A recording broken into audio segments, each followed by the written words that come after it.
वाणी वाला क्यों? हाँ देखिए, आज हम व्याकरण के अंतर्गत क्या पढ़ रहे हैं। सबसे पहले ये चित्र देखिए आप लोग, है ना, इसका मतलब क्या होता है आप लोग बताएंगे, है ना।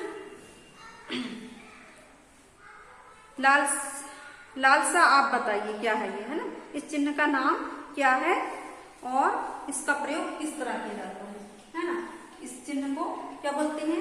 विस्मयबोधक चिन्ह, है ना। और इस चिन्ह का प्रयोग आश्चर्य, शोक, दुख आदि को भाव को प्रकट करने के लिए किया जाता है। बहुत बढ़िया, आपने तो बिल्कुल सही बताया, है ना। हाँ, अब आपको क्या करना है, ये जो हमने पढ़े थे आपको अपना चैप्टर, फर्स्ट चैप्टर जो पढ़े थे जीने दो, इसमें आपको इसको पढ़ना है। जहां जहां विस्मयबोधक चिन्ह लगे उसको क्या करना है? अंडरलाइन करना है। ठीक है, आप लोग कर लीजिए इसको।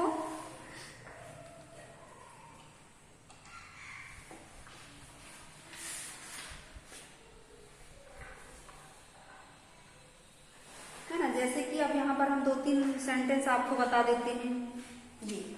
पहले फर्स्ट प्रश्न का बता देते हैं। यहाँ पर देखिए,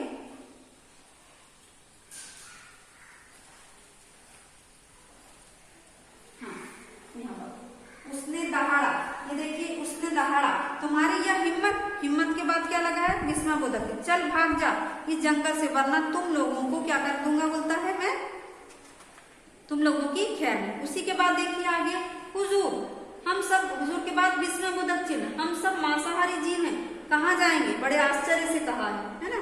उसके बाद देखिए और बहुत सारे हैं इसमें विस्मयबोधक चिन्ह। नीचे आ जाइए, अरे, अरे के बाद विस्मयबोधक चिन्ह, जंगल के राजा, है ना।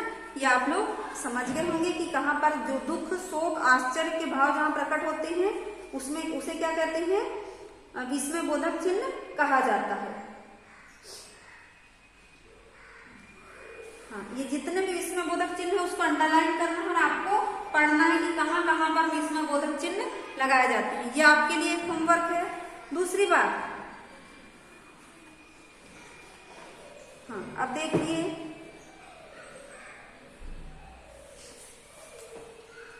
ये कुछ सेंटेंस हम आपके सामने लिखते हैं, उसमें आपको बताना है।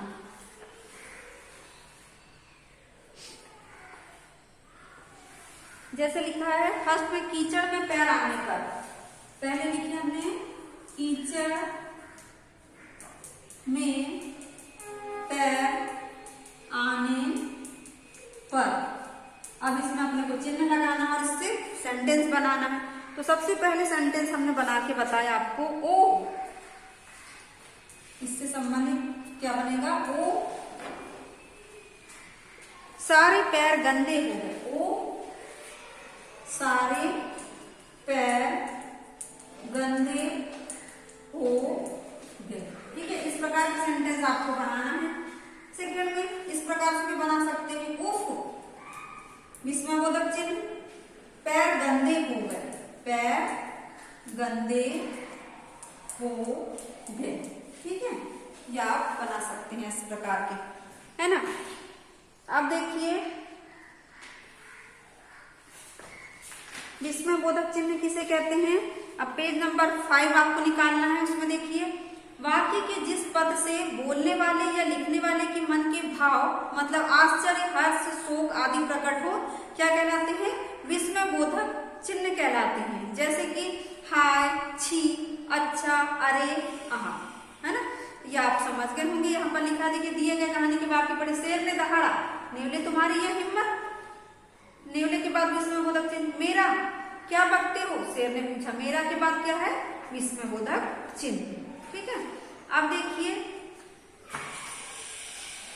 हाँ अब इसी प्रकार से आपको एक और सेंटेंस हम देते हैं, उसको भी आपको बनाना है।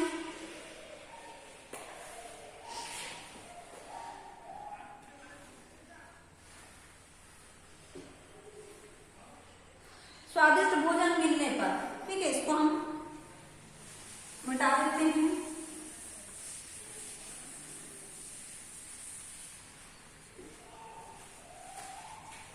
स्वादिष्ट भोजन मिलने पर, इस प्रकार के सेंटेंस बनेंगे इससे देखिए। फर्स्ट में बनेगा वाह भोजन बहुत स्वादिष्ट है। वाह भोजन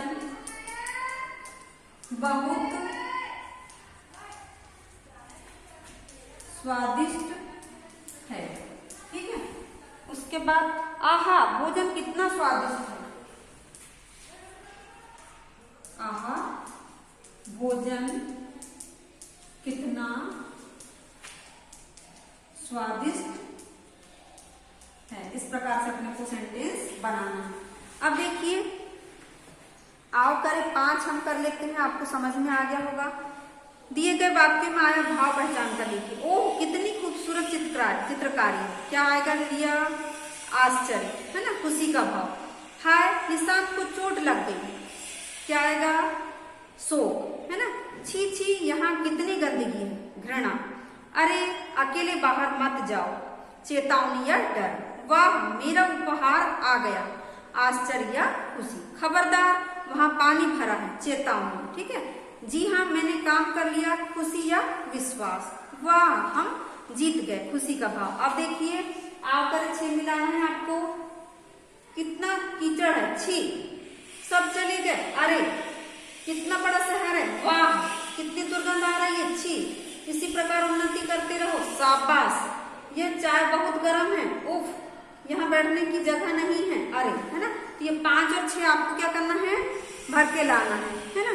साथ ही साथ देख लीजिए, मेरी बारी 1 यहाँ पर लिखा है, विस्मयबोधक चिन्ह लगाइए। हाय हाय बहुत दर्द हो रहा है।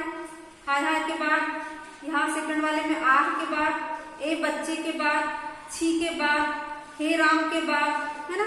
फिर अच्छा के बाद, वाह के बाद, फिर ओह के बाद, सुनो के बाद, है ना।